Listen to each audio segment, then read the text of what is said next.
down the hammer and pick up the pencil. You're about to listen to the Savvy Radio Show. Learn from real-life real estate investors, experience revealed with the Savvy Landlord as your host. What's going on, Savvy Investors? This is your friend, Steve VanCauwenbergh. Yep, you tuned in to the Savvy Radio Show.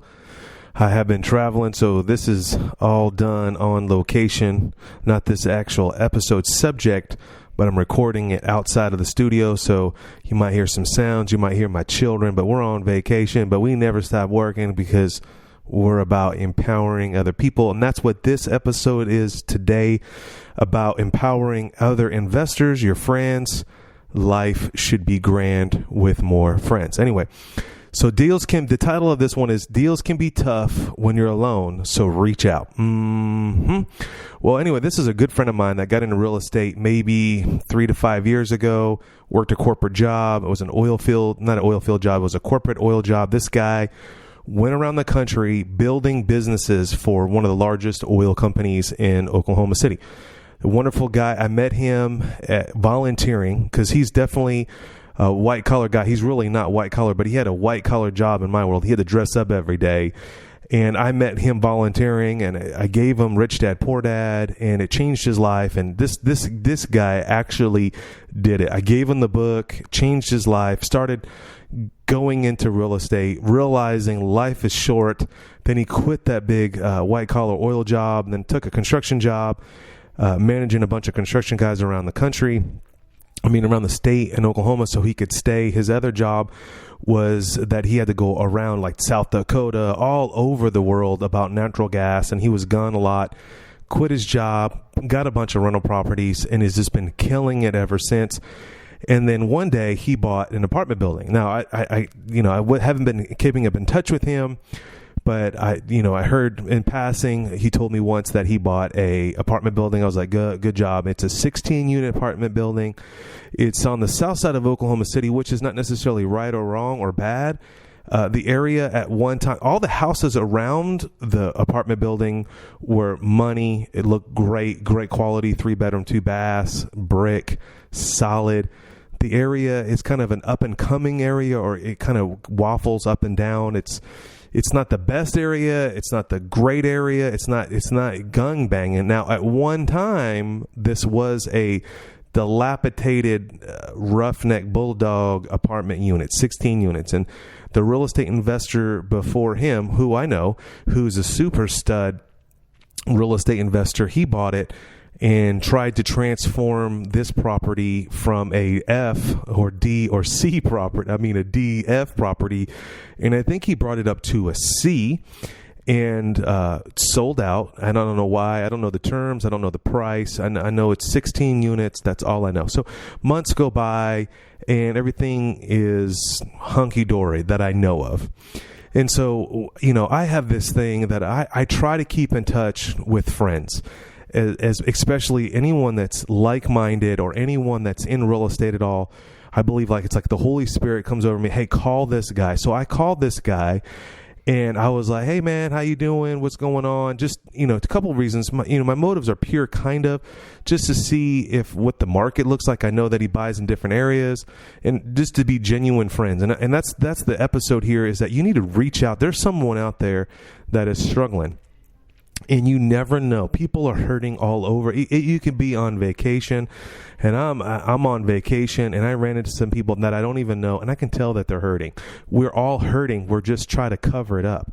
But if you have a friend, you need to reach out today. You need to just hit pause on this podcast, call your homie and say, yo, how you doing? Is everything okay? Is there anything I can do to help you? So I called this dude, and he's like, dude, I'm underwater. I'm choking the F out. And I was like, what do you mean? I got these ghetto people in here, and I listen to your podcast, and you're in my head all the time. I should have did this. I should have did that. I was like, whoa, bro. Settle down. We're all learning. We're all at different parts of our life. No one's better. No one's greater. We're just in different parts of our cycle of real estate investing growth. And it was just cool. It was random. And he wasn't broken, but he was definitely going through a tough patch. And I'm like, I've been there. And when he was telling me about this apartment building and all the drama that he was going through, I was like, bro, I've been down this road. I know exactly what you're going through. And so I was like, he's like, I can't rent them out. I got these roughnecks in there. I got Section 8. I got pit bulls. I mean, and I think he's owned the property for about 6, maybe 8 months since I, called him. And then I called him. I said, bro, I'm going out of town, but I'm going to come down there and let me see if I can just help you find out what the bullet is to get it rented out, because if it was great. And what happened was a couple of weeks earlier, my buddy called me and said he was selling this property. And I was like, whoa, why are you selling? And it was just, he was underwater, man. He's been remodeling them as they move out. And you can't get new tenants in when you got bad ones already there.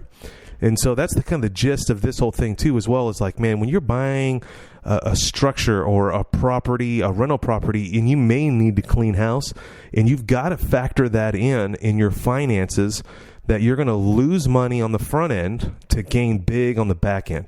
And it's got to be worth it, right? Not just because it's a 16-unit apartment building. And that's what happened to me. I was like, I bought this 10-unit apartment building in the best neighborhood, thought I knew what I was doing, and almost choked out. But so I was like, hey, man, I'm going to come down there. And it turned out I drove down in a blaze around lunchtime. It was my homie's birthday. And I was like, dude, let's go check out this property. Let me take you to lunch. He didn't know that I took him to a vegan place, changed his life, killed two birds with one stone. That's how I roll. He's a real estate investor, a great detailed real estate investor. Another friend that you need to have, a detailed person. I'm a mixer-upper. I like to raise money. I like to find deals. I don't like the detail. So, you can be successful in real estate, find out what you're good at, and delegate what you're not good at. And I got an episode coming up pretty soon in a week or so on delegation, which is what my team and my staff struggle with. I think everyone struggles with that, but that's going to come up. So as soon as I dropped on the property, it was in actually a decent area. I was like, wow. And when he said the south side and he gave me the address, we're going to be in the hood. I wouldn't say it's the hood, but I could tell you right now, straight out the gate, he was on a major drag, but he didn't have directional signs of the apartment building. And so that was one problem. He was on the main street off of Western in Oklahoma City. It's a thriving street, but no one knew what the apartment. The apartment was about 2 blocks in off the major street, so probably 2 blocks to the east. And it was actually all the way around the apartment building was nice. That apartment building was an eyesore. So that was the one problem. So put street directional signs out. Then on each side of the building, the cool thing is that the property was so big that it had one side of the street a number, and then the other side, it was sat in the middle of 2 streets. And so I was like, dude, you got to make signs there too. Get decent quality signs. That's their first impression of the property. If someone can get on the property, if you can get someone on the property and they're looking for a place to live, it's your fault that you're not renting it out. And then the main sign needs to have an adequate phone number. It just said blank, blank apartments, town something apartments, but it didn't have a phone number. There was a phone number there at one time, but it looked like they just spray painted over it. Not him, probably the owner before that. Dude, it's like pennies to go get some vinyl signs made, maybe $5. Go to the freaking flea market, and there's a vinyl cutter everywhere, and get your freaking phone number. Get a call rail number so you can track and record it. Before you can even get real savvy and get a call rail phone number. That's callrail.com. I did an episode on it. It's $30 a month. You get 10 phone numbers, and those phone numbers you can forward to anywhere. Then you can forward that phone number to your property manager, and you could see what leads are coming in. Every phone call is recorded, and you can really track of what you're doing. Hold on, Maxwell, back up. No, you're making noise, buddy. Back up. Hold on. I'm going to hit pause. Oh, man, that was my boy. We're on vacation. He's just slipping on in, but I'm glad. Maxwell, say hi. Hi. What's your name? Maxwell. No, what's your full name, Daddy? Maxwell James VanCauwenbergh. How old are you? 6.5. Okay, what are you going to do with your life? Real estate like my dad. Why do you want to do real estate? Because my dad is awesome. No, you want assets. You want residual income. What's residual income? Money that comes in all day, every day. That's my boy, 6 years old, going big. Okay, so that was one thing. You got to kind of dress the property up as much as possible. As soon as I turned into the property, here's another problem. A car needed to be towed, and it was crazy. And that's a policy that you need to have as soon as possible. That's the first thing someone's going to see when they walk onto the property is a dilapidated car, and that just translates problems, ghetto. I mean, I put a sign on it and make sure everybody knows, do it by the law, that if your car is out of tag or it's immobile or it's not drivable, then you got to remove the vehicle as soon as possible. Another thing that I noticed, that the grass was tall. It didn't go well, and it didn't look good. And so you need to maintain the property. I know he's busy and my boy's involved, but the point that I had there is, like, you probably should hire kind of a lawn care company that you're relationship with. I use a guy named Brown's Lawn Service, and he is like my watch care. It's the best money that I spend. Not only that he cuts the grass, but he reports back to me, takes pictures. He's got a smartphone. Hey, something's going on here. I see this person. I saw this. And hold on one second. So the added value of him cutting the grass alone, but I mean, so many times he would tell me about a bird dog for a house, or if he saw something that was illegal going down. And I usually pay him an extra $20 or so if there's something going on the weekend. Like if the water heater's leaking, I can send him and he can shut off the water and then report back. I've had him do some work before. But so find a person in your area, like a kind of a light retired handyman, nothing big, that can cut grass or has both trades. And it's definitely someone that you need on your team, especially when you have an apartment building or you have a full-time job and you need another set of eyes. And that's what I'm doing for my friend. I'm giving him another set of eyes, and having my lawn care guy gives me another set of eyes of what's going on. So the first thing that when you pulled in, the grass, and we talked about the car, then there was like the utilities were all in your face, like the major utility boxes, and they were faded and they were ugly. And that's the first thing. So what I would do if I had the money, and I'm assuming my buddy didn't have the money because he's choking, but if you don't have the money, if you can put a fence up, that would be the ideal situation, a stockade fence, and you could put a notice on there, hey, it's been watched, video, neighborhood protection. Now, of course, people would tag it if it's worst case scenario. So you paint it a certain color that would hide, and it would protect your utilities and your condenser. But if you have no money and you're struggling, you can just paint those things like a dark metal paint, like a red, not a red, but like a dark brown, have it blend into the property. And it's not so obvious, and it's not a eyesore. And the next thing that I would do is when I acquire the property, I would just start jamming up notices and start getting the riff-raff out as soon as possible. I think that's where my friend went wrong. He tried to take the cash and then try to get the riff-raff out. And then when he got some of the riff-raff out, he tried to put new tenants in, and he couldn't. And one story that I met a lady on the property just then, she was there before when it was super bad, and then she had to leave, and then she was willing to come back because she liked the location. And so you've got to have that plan in motion. But if, say, you're in the predicament as my friend, it's like he's in the middle of the war zone. He's got ghetto tenants on one side, good tenants trying to come in, new tenants are not coming in because the ghetto tenants. Start breaking down the ghetto tenants straight at the gate. Start making up notices and putting them on their door. You can't do this. You can't do that. You're not complying with the lease. There's no dogs on the property, so on and so forth. Now, whatever you do, you have no idea what you're stepping into. What do you mean? Like, you don't know about the backyard deal with the other owner or the management company. So you should have the mindset forever as a real estate investor, as a not only the real estate investor. I'm trying to think. First, my kids are screaming over there, but you should document everything right out the gate. Like just day one on September 15th, I got onto the property. This happened. And start documenting. Now, I walked around on the other side. I would metal strap down the condensers. Again, we were kind of on the edge, not necessarily in the ghetto, but we're on the edge. And I would definitely do that, strap down all the condensers. Some of the condensers was old. Hopefully he budgeted that they're going to need new condensers. I was on a property the other day. I brought one of my friends out there, and they're like, dude, did you budget for heat and air? No, I didn't. He's like, these are going to fall out in the next 2-3 years. Oof. Man, I'm glad he told me that. At least I can have that in my mind when those things do collapse. I know what's going on. Also, you should get into every unit as often as possible, as I was saying with the policies, but do an inspection on the air filters, get inside these units, find out what's going on, find out who the riffraff is, and start getting leverage and getting them out. The dumpster was all janky, didn't have a lid on it. You got to start a culture at this apartment building, even though it's ghetto, but ghetto people, new people want to live in a nice place. So the dumpster was kind of janky, like paint the dumpster green. It takes, you can hire somebody $10 an hour, take you 3 hours to paint that deal, call the dumpster people, say, hey, any new lid on there? And it would pop and it would look good. And that just sends a message to all the riffraff that are there, get the F out. If I'm painting the dumpster, you're getting out. I definitely would fence up what you could fence up that would make sense.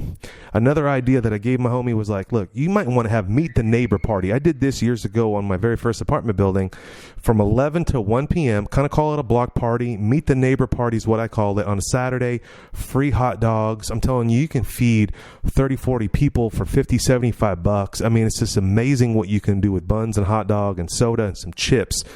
And you're grilling out there. Again, you're not the owner. You're the property manager. You're just trying to change the culture. Don't say those words culture, but we're just trying to make this place a better place and a safe place for you to live. And you start hearing what other people have. It takes you 3 hours on a Saturday. Now, as a savvy landlord, that's kind of not what I want to be doing on a Saturday. I want to be with my children. That's why I work this hard.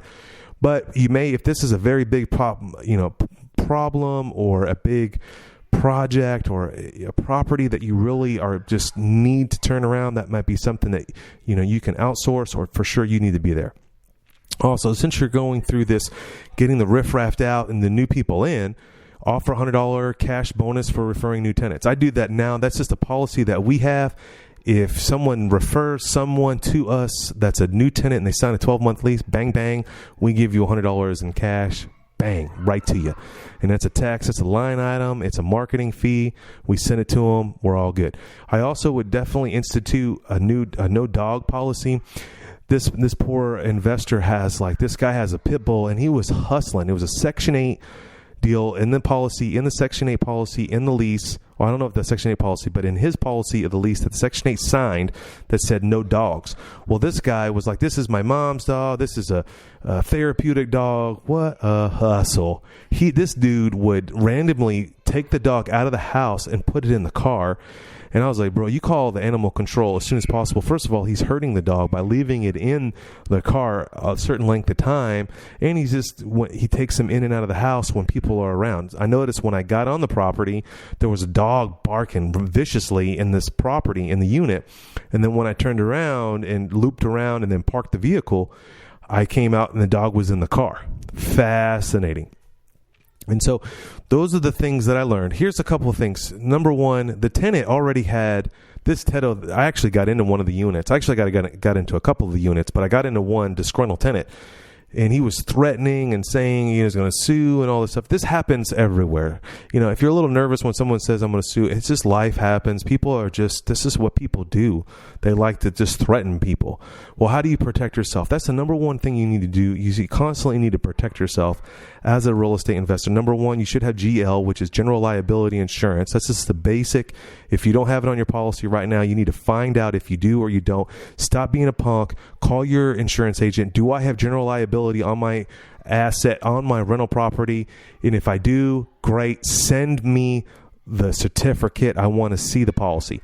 Number two, if you don't add it on, it's very reasonable price, about a $30,000, $40,000 asset or $100,000 asset. You're looking at maybe $30 a year for $1 million coverage. So you got to protect yourself on crazy tenants. And then the next thing you need to do on the crazy tenants is document everything. If someone lets you into the property, start taking pictures. Take as many pictures as possible. All the people that I use for contractors, they're trained. You must take photos when you enter a property, when you do the work, after the work. You just can't go wrong. Photos win in any legal action. And document everything. I came on the property at 1 o'clock. You have no idea who's watching you. You have no idea what's going on. And if you have more than one unit, say you have 10 or you have 100, you can't remember what you did August 15th. And it's just a good practice to do. That's why I always take pictures. And when I take pictures, when I enter a property, my mind remembers that when I look back later. All right. So what did you learn from this whole episode? Well, number one, you learn you got to have a plan when you're getting into the property. Do not try to cut corners in your plan. And if you can't define a plan, no big deal. Call a friend. Friends are amazing. Create friends. If you don't have a friend, go find a friend. Go to a real estate club and ask them, what would you do? Can you help me with this? And it wasn't a big deal. I may have spent like 30 minutes on the property. And not only that, I helped my friend that was in the trenches kind of lift him up at least 2 feet and at least empowered him. So have a plan on the front end. When you're struggling, reach out for another friend, and they will help you. Anyway, my name is Stephen VanCauwenbergh. Kids are killing each other out there. Sorry for the crazy interruptions, but that's how we do. If you don't like it, don't tune back in. If you do like it, let your boy know. If there's another subject like this, if this was empowering for you in any way or form or fashion, let your boy know. I would love to hear about it. But hey, the whole goal of the game is to buy assets. The next game is to live the life by design. Thanks. That's another friend of mine told me, live life by design. Live life by design. And how do you live life by design? Buying assets. Thanks for listening to the Savvy Radio Show. Glide online and listen to our other motivating episodes at savvyradioshow.com. Connect on Twitter at LandlordBook and always be buying assets.